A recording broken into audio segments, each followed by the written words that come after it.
आप देख रहे हैं आगाज एक्सप्रेस। महाराणा संग्राम सिंह, जिन्हें प्रचलित रूप से राणा सांगा के नाम से जाना जाता है, 16वीं शताब्दी में सबसे प्रमुख राजपूत शासकों में से एक थे। महाराणा प्रताप के दादा राणा सांगा अपनी वीरता और नेतृत्व क्षमता के लिए प्रसिद्ध थे। उन्होंने अपने राज्य की दृढ़ता से रक्षा की और विदेशी आक्रांताओं के खिलाफ डटकर खड़े रहे। उनकी बहादुरी और राजनीतिक सूझबूझ इतिहास में अमर है। उन्होंने 1509 से 1527 तक शासन किया और विशेष रूप से बाबर के अधीन मुगल साम्राज्य के विस्तार के खिलाफ अपने साहसिक प्रतिरोध के लिए याद किए जाते हैं। राणा सांगा का नाम सुनते ही उनके दुश्मनों में भय उत्पन्न हो जाता था।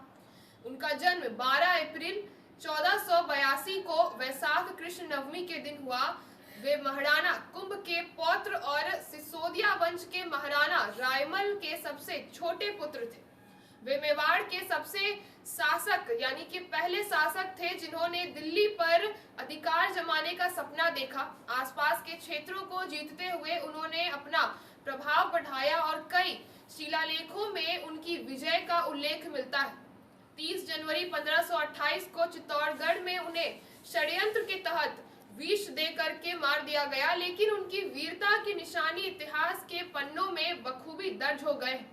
साल 1517 में राणा सांगा और इब्राहिम लोदी के बीच खतौली का युद्ध हुआ। करीब 5 घंटे तक चली इस लड़ाई में राणा सांगा की बहादुरी और युद्ध कौशल से प्रभावित होकर के इब्राहिम लोदी युद्ध स्थल से भाग खड़ा हुआ। मेवाड़ की सेना ने एक लोधी राजकुमार को बंदी बना लिया, जिसे कुछ दिनों बाद फिरौती मिलने पर रिहा कर दिया गया था।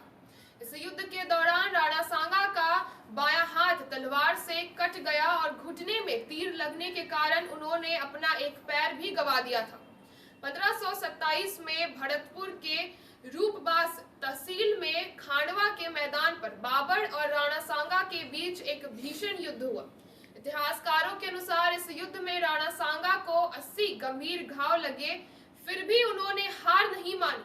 वे मध्यकालीन भारत के उन अंतिम शासकों में से एक थे जिन्होंने कई राजपूत राज्यों को एक झंडे के नीचे एकजुट किया था।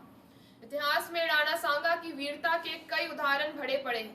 इतिहासकार बताते हैं कि जब भी वे युद्ध में जीत हासिल करते थे तो विजय के प्रतीक के रूप में अपने शत्रुओं के तंबू उखाड़कर साथ ले आते थे।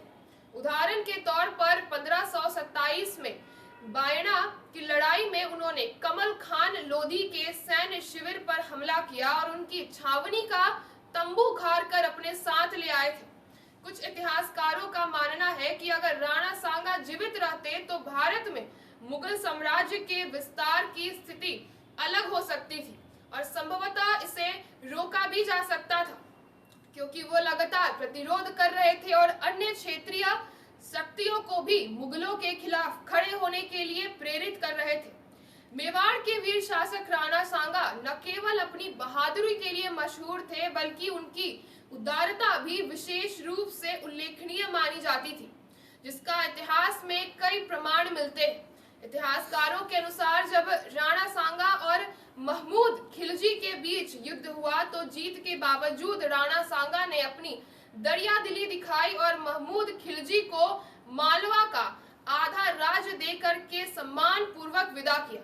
इस घटना का जिक्र डॉक्टर गौरी शंकर ओझा की पुस्तक वीर शिरोमणि महाराणा सांगा में भी मिलता है। इसी तरह उन्होंने मांझू के सुल्तान को 3 महीने तक कैद में रखने के बाद मुक्त कर दिया। राजस्थान के गौरवशाली इतिहास में राणा सांगा और उनकी उदारता के लिए भी वो याद किए जाते हैं। तो ऐसे तमाम खबरों के लिए आप जुड़े रहिए हमारे साथ और देखते रहिए आगाज एक्सप्रेस।